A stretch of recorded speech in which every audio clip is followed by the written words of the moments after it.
Welcome back. Joining me now are Lilly and Blinky Rodriguez, two former kickboxing champions turned promoters. Welcome. Nice to be here. Thank you. Blinky, tell me something about the sport of kickboxing. Everybody has a general, I guess, idea, just from the title. Kickboxing involves, kicking involves some boxing, a little bit of martial arts. But give us an idea of exactly what is kickboxing. Well, kickboxing evolved from the traditional aspect of karate, which is the art form. Kickboxing is more of the sport now, and we believe it's a sport of the 90s. A lot of the upper body is boxing, in fact, and in the Orient, you're also allowed to elbow. The legs, you can kick calf, thigh, body, and head. There's a variety of kicks, but different part of the feet, the ball of the foot, the side of the foot, the heel of the foot, the instep of the foot, and even the shin of the leg. Kickboxing is a sport that's been evolving now for over the last 20 years, and we feel like it's righteously coming to its own, being that the athletes now are more conditioned, more poised in the ring, have more charisma, are able to even, some of them play to the audience like some of the top professional boxers do. Now, Lilly, I've seen footage of some of your fights, and you just come out fighting from the first bell. I mean, is this your style? Yeah, I'm a really fast fighter. I just, when I get in the ring, I just get real hyper in there, and it takes a lot of conditioning to get. Now, let me ask you, Blinky, since you're married, and which came first? Did the marriage come first or the kickboxing? Well, actually, I tell you, I was looking real hard when I seen her. And we've been together 23 years. And I was 14 years old. I was actually 11 years old the first time I seen her. And I said, my. And when I was 13, I had the nerve to ask her out on a date, not realizing that she was older than me. I figured she was a couple of years older than me, but nevertheless, when I asked her to take, if I could take her out, she came back and put a quarter in my hand and told me to go buy some ice cream because she was 21 years old, and I was 14. But actually, the martial arts came first. The karate aspect of my life came first, and that's how I met Lilly. And you have a certain form. Why don't you tell us something about the form you use and explain it somewhat, and tell us how you use that in your fighting. Okay, Yukido-kan is the style of our system of not only kickboxing, but karate. And like many styles that are out there, Kempo, Shotokan, Taekwondo, which is really well known because of the Olympics now, are all different styles of the martial arts. And our style is Yukido-kan, which means a way of life. And it's a style that was brought together from years of traveling and trying technique, theory, and making it work. And not just myself, but my brother-in-law, Benny the Jet Urquidez, right there on the screen. You see some of my fighting right there. I throw a front ball kick with the ball of the foot. There's another sweep down low to the calf, which I set a guy low, and then I come back up high to the head with a left hook, which is the boxing style of the kickboxing. So it looks like it involves both. I mean, obviously it involves a lot of boxing, which people probably don't realize. Now, Lilly, getting back to yourself, in your fighting, what does it feel like to, in both of you, to watch each other fight? I mean, there is, your spouse out there, different feelings going through your head when you're watching each other fight? No, I just feel that it's a sport, it's a good workout. I work out hard, he works out hard, and it's a job. I enjoy it. I've been boxing since I was 6. And it's obviously in your family too, because my father your was a brother boxer. Is now correct me if I'm wrong, a 5-time world champion, isn't he? Yes. Tell us something about Benny. Evidently nobody wants to fight him. He's that good. He is real good. He's the best in the world, pound for pound, I say, because he's really, really great. Wait, let me just ask, you never been nervous for me when I'm going to fight? No, not really. Not really, because I know you can do the job. Because I know he can do the job. Here's a shot of Benny right now on the screen where he got caught by a fighter named Okao. This was in Tokyo, Japan at the Budokan. It was 18,000 plus people. He never should have knocked Benny down. Yeah, it looked like he just smiled there and just said, well, it's over now. I'm coming to get you. There you see an onslaught of hand combinations. There was a left round kick to the body also earlier, and I think he hits him with another left leg to the body that ended up cracking his ribs. Jeez. And he ended up taking Okao out, and that kick right there, and then ended up putting him in a hospital. Jeez. But I mean, it's a conditioned sport. It's just like in the boxing game. It's just like football. The athletes have to also condition. There's damage being done both ways, but the one that trains and works the hardest is the one that's going to win. Now tell us something about the Jet Center. Evidently this is a very popular place now to come and train. Many stars come there and train. Evidently Michelle Pfeiffer and her trainer came there to train for her Catwoman role in the recently completed Batman Returns. Chuck Norris comes there. Louis Gossett Jr. trained there before Diggstown. Tell us something about the training that goes on there, and tell us something about the Jet Center. Well, the Jet Center is a world-renowned facility. We've been there 10 years. We bought a bowling alley. We renovated it. We put a complete spa facility in it where you got a hot tub, a steam, you got weights, whole you setup. got boxing ring, bags, you got food up front, pro shop. And the Jet Center is a very unique place. And people come to us from all over the world. Bar no country. They continually have come like a wave over the last 10 years since we opened. The Jet Center has also become one of the most popular locations for movies, anything to do with martial arts or kickboxing. And then, like you said, we've had many different celebrities, radio personalities, television personalities, movie actors. But we have people from all levels of the social ladder. The place to go to train. Yeah, and people that don't even want to be pros. They make But their this living is doing kind of like something an else. upcoming sport. It's a good sport.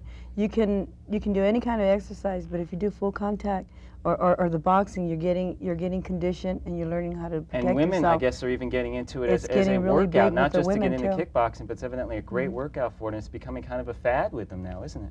Yeah. Well, a lot of women, they're there for just to train and to protect themselves.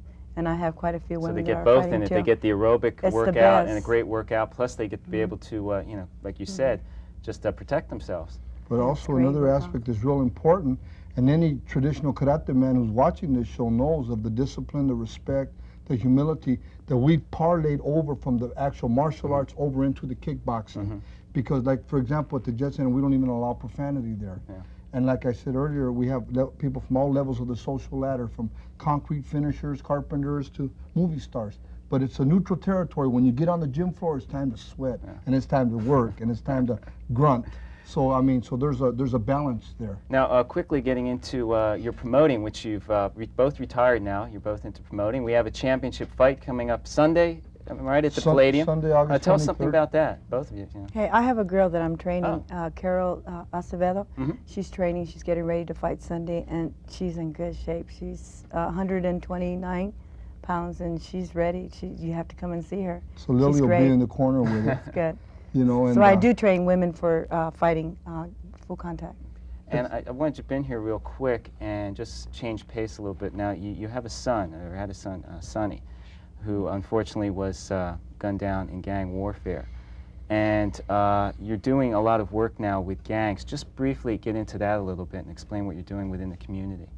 Okay, what happened to Sonny, drive-by shoot, they shot him. And well, we worked with gang before that.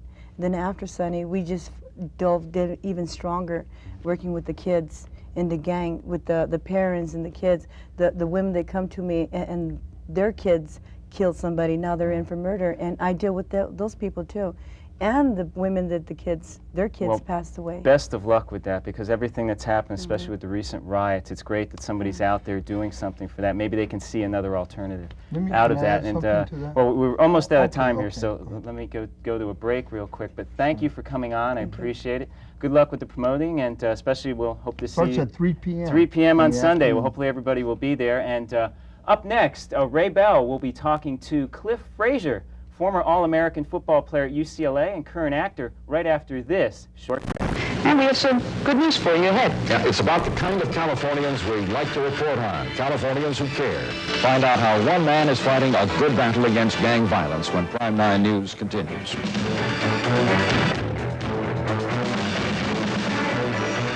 Tonight, we begin a new weekly series of reports entitled Californians Who Care. The series is going to focus on people who give of themselves for the benefit of others in their communities. And joining us now with that is Matt Stevens with the first report.